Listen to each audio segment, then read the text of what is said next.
रहीम अस्सलाम वालेकुम स्टूडेंट, उम्मीद है आप सब खैरियत से होंगे।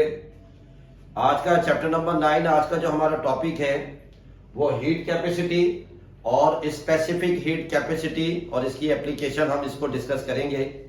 अब हीट कैपेसिटी के अंदर जो हम डिस्कस करेंगे इसकी डेफिनेशन लिखी हुई है और इसका फार्मूला है और इसका यूनिट भी लिखा हुआ है और कौन कौन से फिजिकल क्वांटिटी इसमें यूज होगी उसको भी हम डिस्कस करेंगे।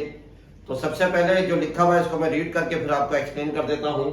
If delta Q is the amount of heat, ये डेल्टा क्यू जो है ये अमाउंट ऑफ हीट है कि जब किसी सिस्टम को, किसी ऑब्जेक्ट को हम हीट दे रहे हैं तो उस सिस्टम, उस ऑब्जेक्ट के अंदर आकर हीट स्टोर होती है, ऐड होती है।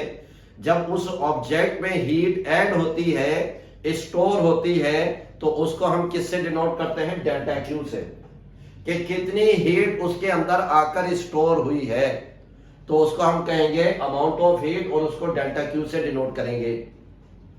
Need to raise the temperature of a sample through delta T, तो वो ऑब्जेक्ट जब हीट को अपने अंदर एब्जॉर्ब करेगा तो एब्जॉर्ब करने का मतलब क्या है कि अमाउंट ऑफ हीट उसके अंदर आ गई है, और जब उसके अंदर अमाउंट ऑफ हीट आएगी तो इसका मतलब क्या होगा कि उसका टेम्परेचर रेज होगा।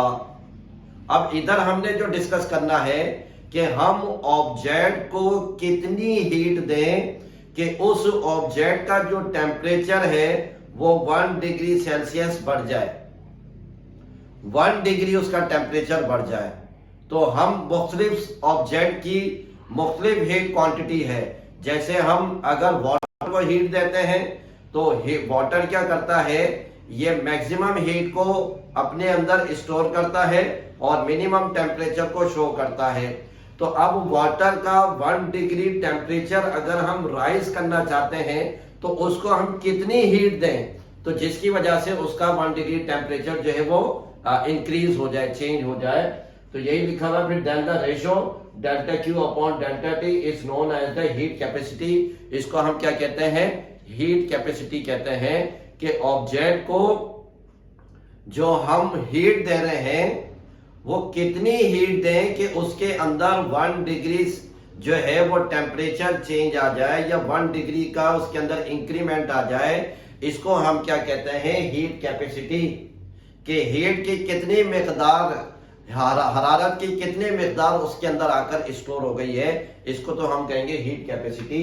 और हीट कैपेसिटी को हम किससे शो करते हैं? ये सी से डिनोट करते हैं। और फिर इसकी जो डेफिनेशन लिखी हुई है, the amount of heat added to a substance, substance में जो हीट आकर, अमाउंट ऑफ हीट आकर जो ऐड हो गई है उसके अंदर आकर स्टोर हो गई है। हम जब उसको हीट दे रहे हैं और उस सब्सटेंस के अंदर हीट आकर स्टोर हो गई है और जिसकी वजह से उस सब्सटेंस का टेम्परेचर कितना बड़ा है? 1 डिग्री सेल्सियस टेम्परेचर बड़ा है हीट के एब्जॉर्ब करने की वजह से। तो उस सब्सटेंस के अंदर 1 डिग्री सेल्सियस टेम्परेचर बड़ा है, इसको हम क्या कहेंगे? हीट कैपेसिटी कहेंगे। और इसका जो फॉर्मूला है ये सी जो शो कर रहा है वो हीट कैपेसिटी को शो कर रहा है, और delta Q upon delta T ये इसका जो है ये पूरा जो है वो फार्मूला आ जाएगा। और फिर इसके बाद क्योंकि अमाउंट ऑफ हीट है और हीट हमारे पास एक एनर्जी है, और हीट और एनर्जी या वर्क इसका जो यूनिट होता है वो हमारे पास क्या होता है? जूल। और इधर टेम्परेचर हमारे पास कौन सा है? Scale kelvin. अब इधर है +1, जब इसको ऊपर ले जाएंगे तो -1 हो जाएगा, यानी कि केल्विन इनवर्स हो जाएगा। तो ये इसका यूनिट इस तरीके से, दोनों तरीके से हम इसका यूनिट देख सकते हैं। और दोनों तरीके से स्टूडेंट आपको इसका यूनिट पता होना चाहिए। बहुत सारे बच्चों को इसका यूनिट नहीं पता होता। तो ये तो था हमारे पास little bit introduction about the heat capacity. अब हमारे पास आ जाता है स्पेसिफिक हीट कैपेसिटी। स्पेसिफिक में क्या लिखा हुआ है? Amount of heat required to raise the temperature of 1 kilogram. अब जो हम सब्सटेंस देंगे उस सब्सटेंस का जो मास है वो कितना होना चाहिए? हमारे पास 1 kg होना चाहिए।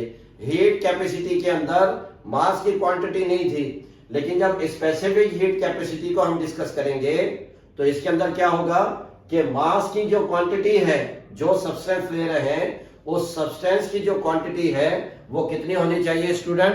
1 kg उसकी जो है वो मास होना चाहिए। फिर आगे कह रहा है through 1 degree Celsius is called specific heat capacity of a substance, कि हम सबसे पहले क्या करेंगे स्पेसिफिक हीट ऑफ कैपेसिटी में, कि कोई भी हम ऑब्जेक्ट ले रहे हैं तो उसका मास हमारे पास कितना होना चाहिए 1 kg, 1 किलोग्राम उसका मास होना चाहिए। अब जब हम उसको हीट दे रहे हैं और वो सिस्टम वो सब्सटेंस हीट को एब्जॉर्ब कर रहा है और उसके एब्जॉर्ब करने से उसके टेम्परेचर में 1 डिग्री सेल्सियस चेंज आएगा, तो इसको हम क्या कहेंगे स्पेसिफिक हीट कैपेसिटी कहेंगे। डिफरेंट सब्सटेंस की डिफरेंट जो है हीट को एब्जॉर्ब करने की एबिलिटी होती है। कोई ऐसा सब्सटेंस है कि जिसको हम हल्की सी हीट देते हैं और उसका टेम्परेचर तेजी से राइज हो जाता है, जैसे हमारे पास मेटल है, आयरन है, उसको मिनिमम हीट देते हैं तो मैक्सिमम टेम्परेचर उसका राइज हो जाता है। तो ऐसे ही वाटर है, वाटर को मैक्सिमम हीट देते हैं लेकिन मिनिमम टेम्परेचर उसके अंदर जो है वो इंक्रीज होता है। तो हम जो भी सब्सटेंस लेंगे उस सब्सटेंस का जो मास होना चाहिए वो कितना होना चाहिए 1 kg होना चाहिए, और फिर उसके टेम्परेचर में जो चेंज आना चाहिए वो कितना आना चाहिए 1 डिग्री सेल्सियस। तो मास 1 किलोग्राम होना चाहिए और डिग्री में जो टेम्परेचर में जो चेंज आना चाहिए वो 1 डिग्री सेल्सियस स्टूडेंट उसके अंदर चेंज आना चाहिए। तो जिसकी वजह से ये हमारे पास क्या बनेगा स्पेसिफिक हीट कैपेसिटी। ये डिफरेंस है हीट कैपेसिटी और स्पेसिफिक हीट कैपेसिटी के अंदर, ये हमारे पास डिफरेंस है। फिर आगे लिखा हुआ है delta Q is directly proportional to delta T. जब हम किसी भी सब्सटेंस को हीट देंगे तो वो उस सब्सटेंस के अंदर आकर हीट स्टोर होगी, उस अमाउंट ऑफ हीट जो है इंक्रीज होती जाएगी। जब अमाउंट ऑफ हीट उसके अंदर स्टोर होगी तो उसका टेम्परेचर भी राइज होगा। तो ये जिसकी वजह से ये दोनों एक दूसरे के क्या होंगी डायरेक्टली प्रोपोर्शनल होगी। अगर अमाउंट ऑफ हीट बढ़ती चली जाएगी तो टेम्परेचर भी बढ़ता चला जाएगा।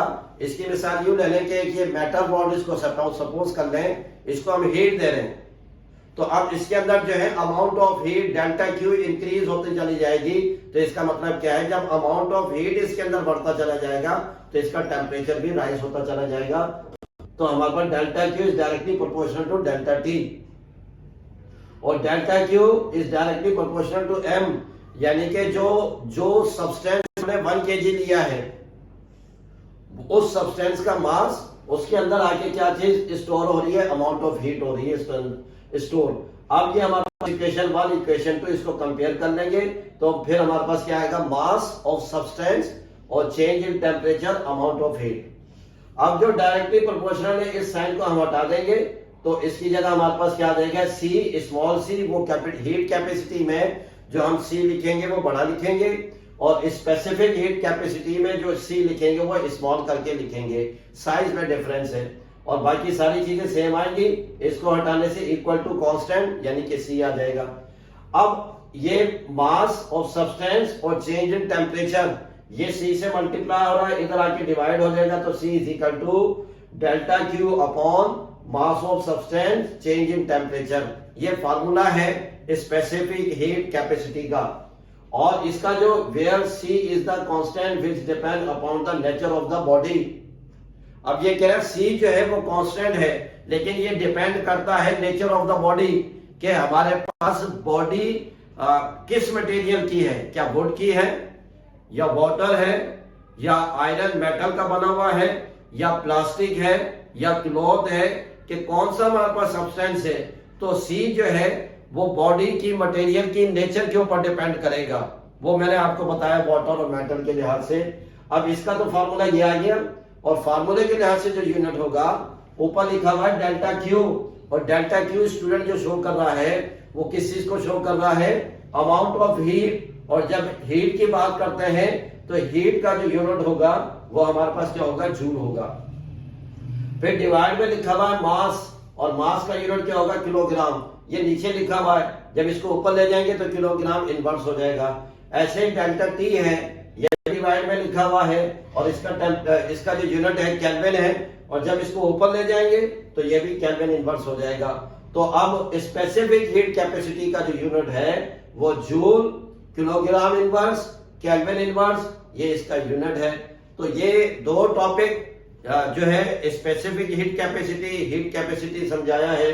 अब जो है स्पेसिफिक हीट कैपेसिटी से रिलेटेड ये चीजें लिखी हुई हैं, यानी कि इसके एग्जाम्पल है जहां इसका इफेक्ट है वो बता रहे हैं कि effect due to the large specific heat capacity, कि किस तरीके से लार्ज स्पेसिफिक हीट कैपेसिटी का इफेक्ट जो है वो क्या है। तो उसका पहला पॉइंट लिखा हुआ है the large amount of water in ocean and lakes, पानी की वाटर की एक बड़ी मिकदार, बड़ी क्वांटिटी जो है वो ओशियन में होती है और लेक्स में होती है, मतलब झील के अंदर होती है, और have to maintain the temperature range in their surrounding.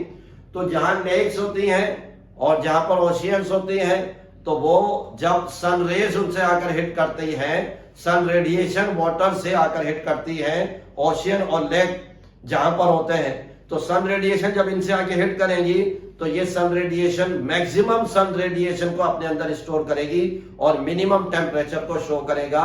तो जिसकी वजह से लेक्स और ओशियन के नियर जो एरियाज होते हैं वहां पर टेम्परेचर जो है वो मेंटेन रहता है।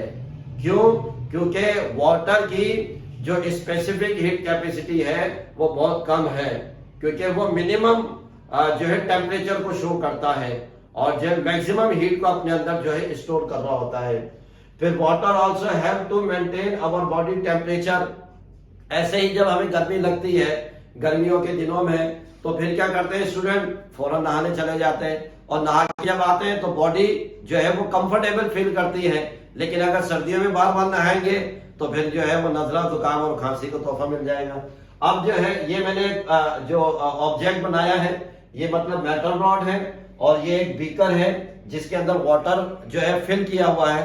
ये मैंने आपको अभी भी एग्जांपल जो बताई थी कि इसको हम जो है वो हीट दे रहे हैं, तो क्या होगा, मिनिमम हीट को ये स्टोर करेगा, मैक्सिमम टेम्परेचर को शो करेगा, और जो है ये मैक्सिमम हीट को स्टोर करेगा और मिनिमम टेम्परेचर को शो करेगा। तो स्टूडेंट, उम्मीद है आपको आज की ये वीडियो समझ में आई होगी। इसको अच्छी तरीके से देखिएगा। अस्सलाम वालेकुम।